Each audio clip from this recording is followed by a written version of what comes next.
ते बघा मित्रांनो, ज्यांची सायटिका नर्व कंप्रेस आहे, ज्यांना मणक्यात त्रास आहे, नस दबलेली आहे, 60 वर्ष वय झालेलं आहे आणि 65च्या घरात असलेले, 70च्या घरात असलेले जे लोक आहे, तर त्यांचं मेन आहे पोट.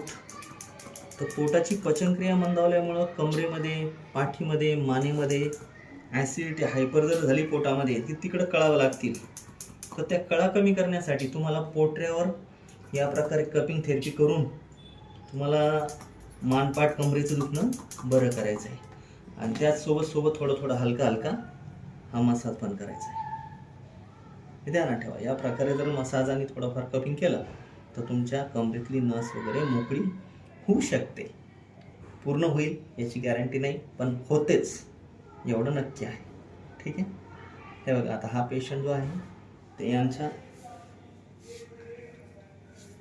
या प्रकारे तुम्ही शीर प्रेस करून मोकळी करू शकता. राईट. आता मी इथे जोर देतोय, समोर पेशंटला रिलीफ होतोय.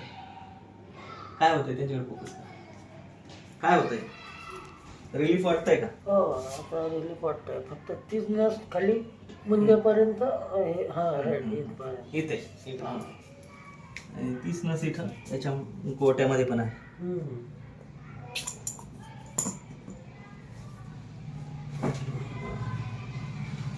Okay, loose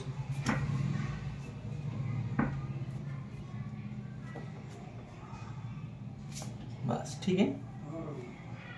okay, relax. All the best. बंद कर.